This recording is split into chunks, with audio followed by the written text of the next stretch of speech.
Olá meus amigos, olá meus irmãos, meu nome é Adenilson Simões do canal Evidências Escriturais.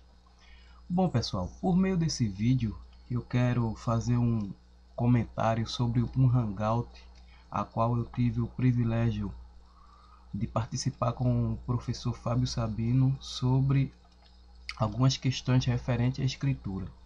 E analisando o vídeo, eu resolvi fazer alguns comentários sobre o mesmo, a qual eu vou apresentar agora por meio desse mesmo vídeo. O professor Fábio Sabino no Hangout usou muito o termo ideologia. Partindo desse pressuposto, fui procurar no dicionário o significado do termo para fundamentar a minha defesa e comentário sobre o desenvolvimento do Hangout, confirmando assim o que já imaginava sobre a expressão, e concordo plenamente com a definição da mesma, como sendo ela a ciência ou conhecimento da formação de uma ideia, ou seja, é a reunião das certezas pessoais de um indivíduo sobre uma percepção cultural, social, política e etc. Dessa maneira, entende-se que uma ideologia pode ser verdadeira ou falsa. Convenhamos que o professor Fábio Sabino entende por ideologias os escritos de muitos livros, tais como Hebreus e João, entre outros, que sejam apenas uma ideologia falsa, baseando-se no que ele entende como fundamentos da teologia. Porém, alguém já parou um momento para pensar na hipótese que os escritores dos livros podem estar corretos em suas ideologias, ou só quem pode estar correto é o professor Fábio Sabino, um teólogo do século XXI?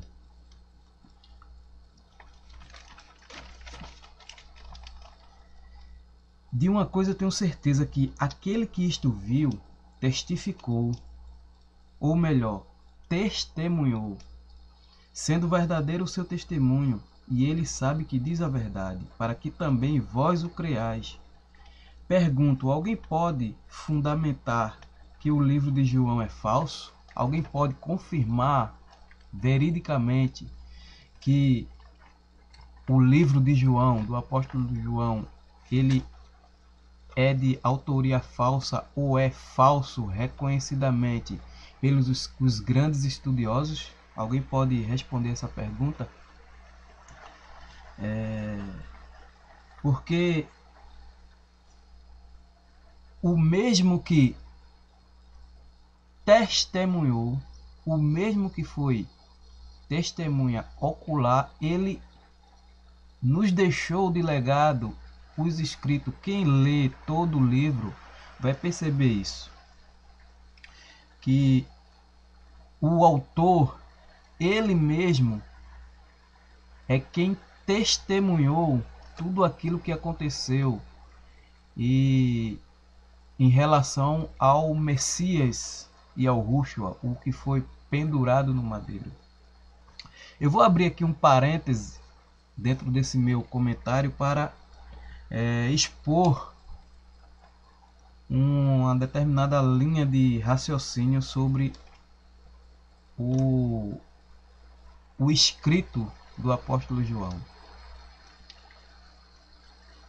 Vou deixar agora um comentário sobre a data e ocasião sobre o livro do Evangelho de João.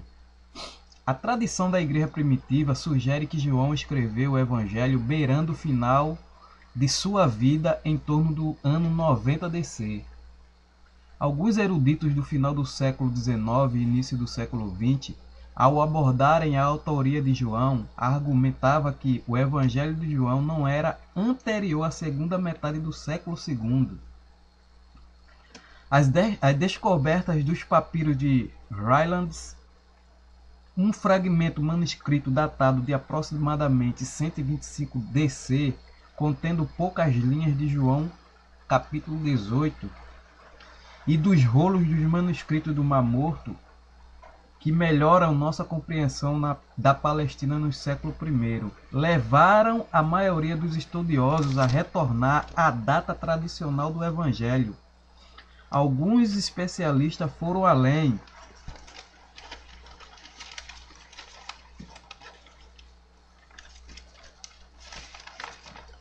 e dataram antes do ano 70 DC, ou seja, alguns especialistas, a partir desses fragmentos que foram encontrados, tanto o fragmento de Rylands, que contém o capítulo 18 do livro de João, como os livros da descoberta da caverna de Qumran em 1947 ou foi 48, coisa assim.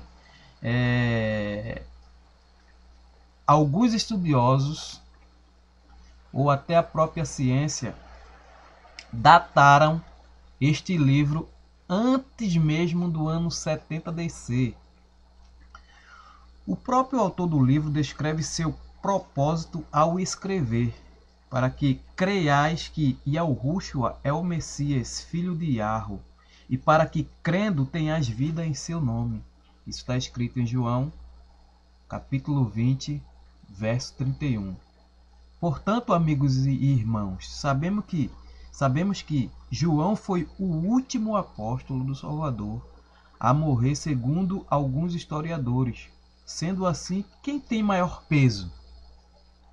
O que escreveu o apóstolo João ou o que diz o professor Fábio Sabino em relação ao livro que é apenas uma ideologia?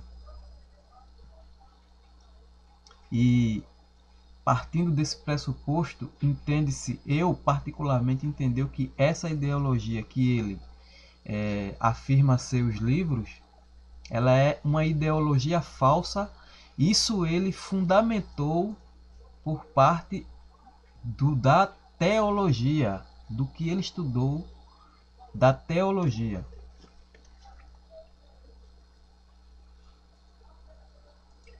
De qualquer maneira, eu fico com os escritos tanto de João como os demais livros, considerados como apenas ideologias e sem credibilidade por parte de alguns.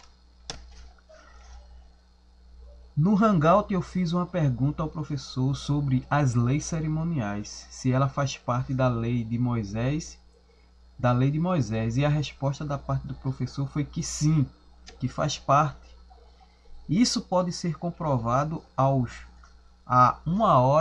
depois de 1 hora e 14 minutos, onde o professor me afirma que existem duas leis, o decálogo e a cerimonial, confirmando que o meu entendimento compreende como sendo sombra das coisas futuras, ou seja, as leis cerimoniais como sendo sombra das coisas futuras, conforme o início do capítulo 10 do livro de Hebreus. Sendo sombra das coisas futuras, as leis cerimoniais, dando a entender que precisava de algo superior, o que de fato aconteceu na pessoa do Salvador Yahushua, conforme escreveu o autor do livro de Hebreus, capítulo 7, 8, 9 e 10. Se formos ler o capítulo 7, 8, 9 e 10 do livro de Hebreus, é justamente sobre essa questão que trata o livro. Está ali em questão o sacerdócio levítico e o sacerdócio por parte do Salvador Yahushua, o qual se ofereceu para expiação do pecado. Ou seja, as leis cerimoniais, por ser imperfeito, apontava para algo maior e mais sublime. E isso aconteceu na pessoa do Salvador Yahushua.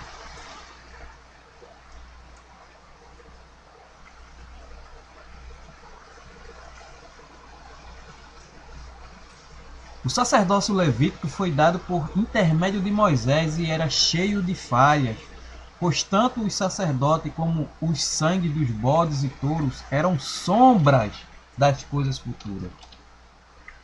Isso está escrito claramente no capítulo 10 de Hebreus. No Hangout, o professor me perguntou se o Messias Yahushua se ofereceu ou foi traído, e eu respondi que sim.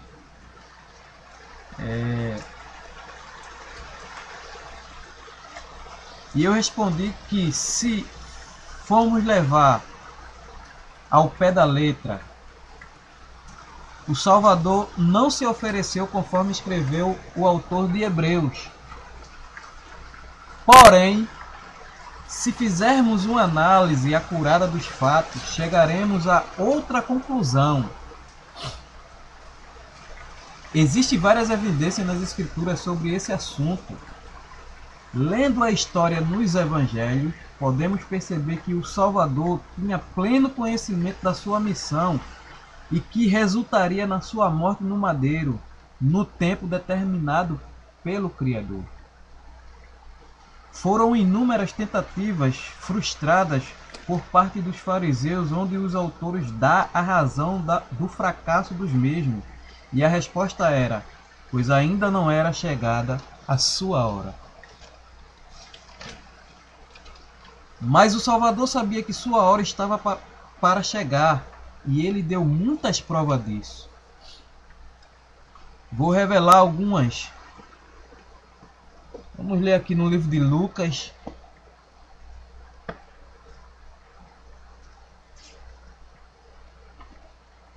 Vou ler aqui o livro de Lucas, o capítulo 18.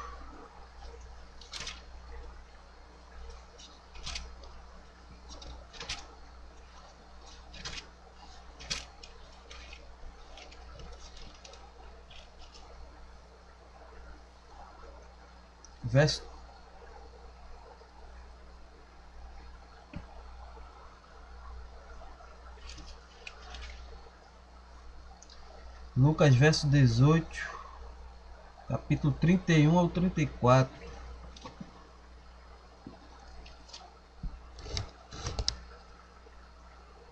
Tomando consigo os doze, disse-lhe Yahushua: eis que subimos para Jerusalém, e vai cumprir-se ali tudo quanto está escrito por intermédio dos profetas, no tocante ao Filho do Homem. Pois será ele entregue aos gentios, escarnecido, ultrajado e cuspido. E depois de o açoitarem, tirar-lhe-ão a vida, mas ao terceiro dia ressuscitará. Eles, porém, nada compreenderam acerca destas coisas, e o sentido destas palavras eram-lhe encoberto, de sorte que não percebiam o que ele dizia. Então perceba que nessa passagem, o próprio Salvador Yahushua, ele tinha a consciência plena de sua missão e como isso resultaria na sua morte no madeiro. É claro, o texto é claro em afirmar isso. Temos também outras referências em Lucas 22, 35. Lucas 22,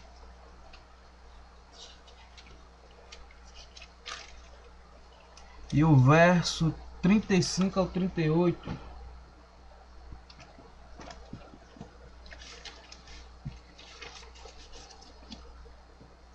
Que diz o seguinte: a seguir, Yahushua lhes perguntou: quando vos mandei sem bolsa, sem alforjes e sem sandália, faltou-vos porventura alguma coisa? Nada, disseram eles. Então lhe disse: agora, porém, quem tem bolsa, tome-a, como também o alforje, e o que não tem espada, venda a sua capa e compre uma. Pois vos digo que importa que se cumpra em mim o que está escrito: ele foi contado com os malfeitores. Porque o que a mim se refere está sendo cumprido. Então lhe disseram: Senhor, eis aqui 2 espadas. Respondeu-lhe: basta. Mais uma prova que o Salvador se refere, que na pessoa dele vai se cumprir aquilo que foi escrito.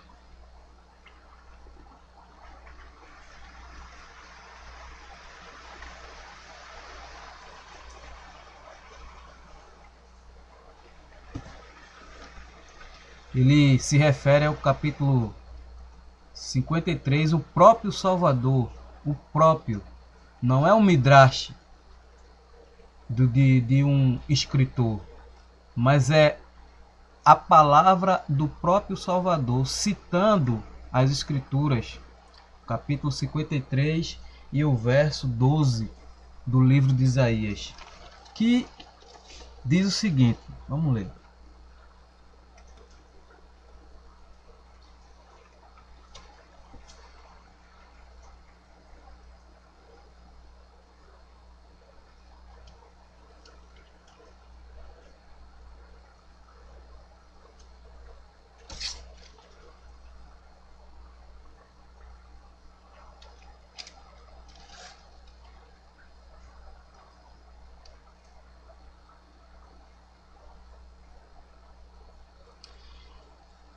Diz o seguinte o profeta, Isaías 53, verso 12.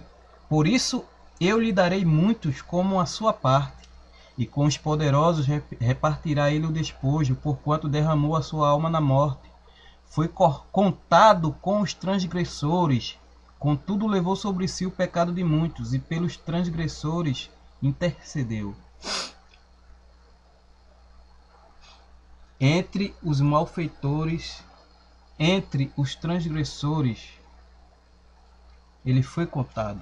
Isso aconteceu com o Messias no madeiro, onde colocaram à direita um malfeitor e à esquerda outro malfeitor. Isso é claro.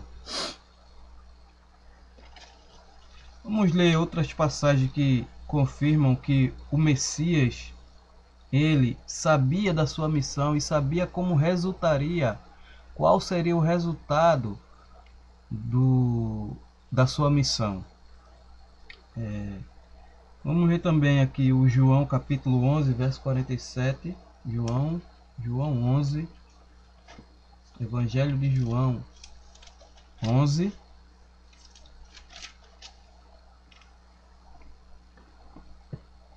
Então os principais sacerdotes e os fariseus convocaram o sinédrio e disseram: que estamos fazendo, uma vez que este homem opera muitos sinais? Se o deixarmos assim, todos crerão nele. Depois virão os romanos e tomarão não só o nosso lugar, mas a própria nação. Caifás, porém, um dentre eles, sumo sacerdote naquele ano, advertiu-os, dizendo: vós nada sabeis, nem considerais que vos convém que morra um só homem pelo povo, e que não venha a perecer toda a nação.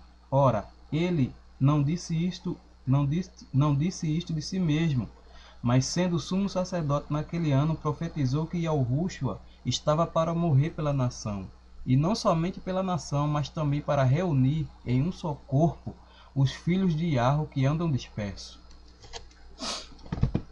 O próprio sumo sacerdote Caifás profetizou sobre a morte do Salvador, ou seja, como terminaria aquele caos, como terminaria o Salvador. Isso é claro nas Escrituras. Temos também o capítulo de João 8:20. Vamos ver aqui João 8:20, o que é que diz.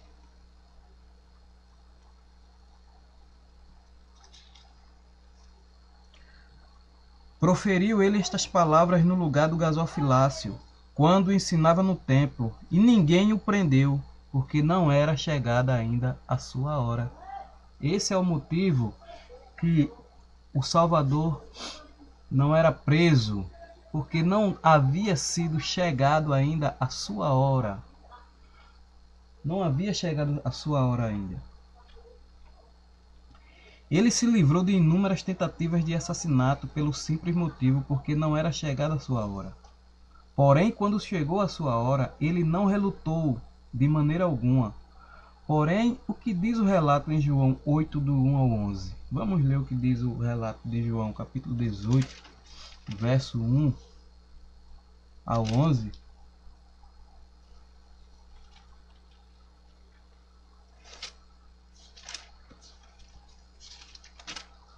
Vamos ver o que aconteceu no jardim, né? Getsêmani, se ele relutou ou se ele simplesmente aceitou aquilo que o Pai tinha predeterminado para ele. Diz o seguinte: tendo Yahushua dito estas palavras, saiu juntamente com seus discípulos para o outro lado do ribeiro de Cedron, onde havia um jardim. E aí entrou com eles, e Judas o traidor também conhecia aquele lugar, porque Yahushua ali estivera muitas vezes com seus discípulos.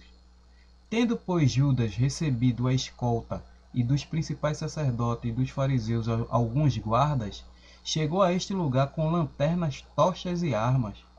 Sabendo, pois, Yahushua todas as coisas que sobre ele havia de vir. Calma. Sabendo, pois, Yahushua todas as coisas que sobre ele havia de vir, adiantou-se e perguntou-lhe: A quem buscais? Responderam-lhe: A Yahushua, o Nazareno. Então Yahushua lhe disse: Sou eu. Ora, Judas o traidor estava também com eles. Quando, pois, Yahushua lhe disse: Sou eu, recuaram e caíram por terra. E Yahushua de novo lhes perguntou: A quem buscai? A quem buscais? Responderam: A Yahushua, o Nazareno. Então lhe disse Yahushua: Já vos declarei que sou eu. Se é a mim, pois, que buscai, deixai estes, para se cumprir a palavra que dissera: Não perdi nenhum dos que me destes. Então Simão Pedro puxou da espada que trazia e feriu o servo do sumo sacerdote, cortando-lhe a orelha direita. E o nome do servo era Malco. Mas Yahushua disse a Pedro: Mete a espada na baía. Não beberei porventura o cálice que o Pai me deu? Veja o grau de consciência que o Salvador Yahushua tinha de sua missão e como ela terminaria. Isso é fato nas Escrituras. Não precisa ser um historiador, não precisa ser um expert para entender que o Salvador terminaria daquela maneira no madeiro. Isso já prefigurava, isso já foi dito por Moisés, quando ele, mesmo sem saber que isso se cumpriria na pessoa do Salvador, deixou como lei que os cadáveres não poderiam ficar no madeiro depois das 5 horas da tarde, no final da tarde, teria que ser retirado.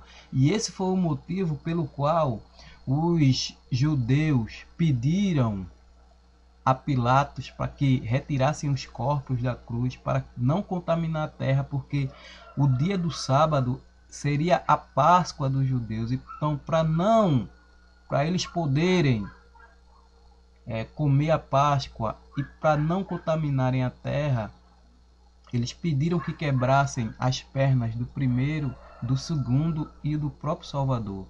Mas quando foram ver e perceberam que o Salvador já estava morto, eles quebraram a perna do primeiro e do segundo.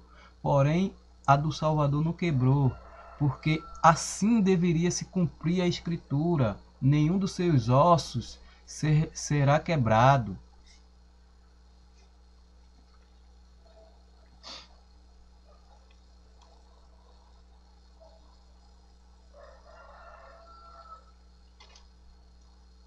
Judas e os sacerdotes e fariseus não poderiam ter êxito algum se não fosse a vontade pré-determinada pelo Pai. Por isso que o Salvador diz aqui, mete a espada na bainha, Pedro. Não beberei porventura o cálice que o Pai me deu.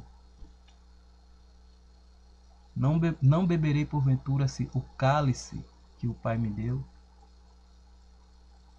Isso é um grau de conhecimento daquilo que havia de acontecer?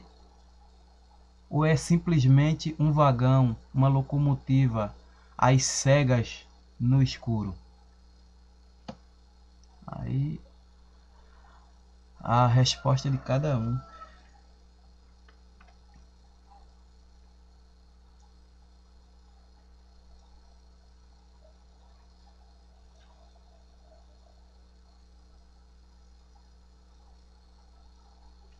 Eu afirmo que, de acordo com a Escritura, ele de espontânea vontade se entregou, e que a ideologia do autor do livro de Hebreus está correta em afirmar o que afirmou. Isso está escrito, e quem assistiu o vídeo Eu estou me referindo a esse termo aqui.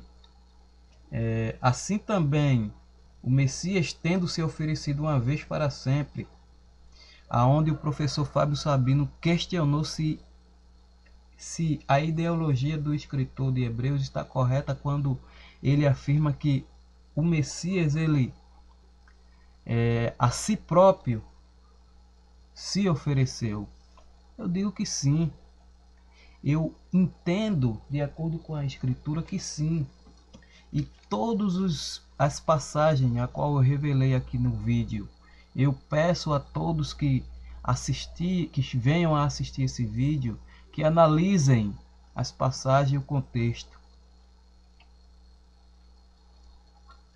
E eu vou deixar aqui outras passagens que ratifica, que corrobora com a linha do meu entendimento sobre a questão onde o Salvador ele se ofereceu a si mesmo para o sacrifício. Eu quero que os irmãos leiam aí o João capítulo 15, verso 12 e 13. Verso 12 e 13. João 15, versos 12 e 13.